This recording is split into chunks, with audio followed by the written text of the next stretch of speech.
วันคืนที่ผ่าน ก็ไม่รู้อีกนานเท่าไรกว่าเราจะได้เจอได้พบกันใหม่ต่อจากนี้ควรทำอย่างไรในวันหนึ่งก็ต้องจากเธอก็รู้ว่าคงทำใจได้ยากในเวลาที่เราอยู่ตรงนี้ก่อนดวงตะวันจะลาลับไปก่อนไฟดวงนี้จะเลือนหายไปฉันจะมีเธออยู่ให้เธอรู้ในใจ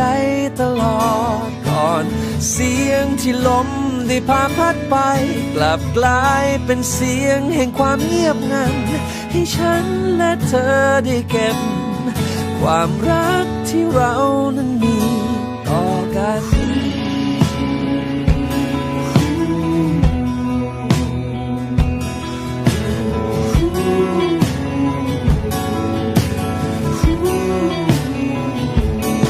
หากขอ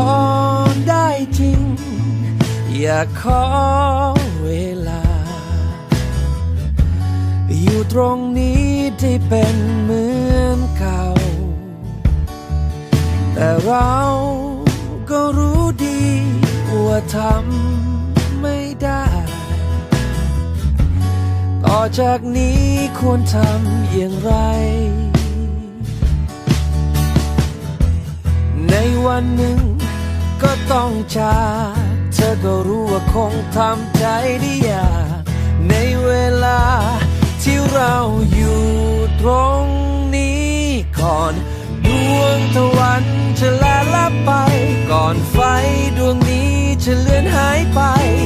ฉันจะมีเธออยู่ให้เธอรู้ในใจตลอดก่อนเสียงที่ลมได้พาพัดไปกลับกลายเป็นเสียงแห่งความเงียบงันให้ฉันและเธอได้เก็บความรักที่เรานั้นมีต่อกันวันและคืนจะเวียนหมุนไปแต่ว่าฉัน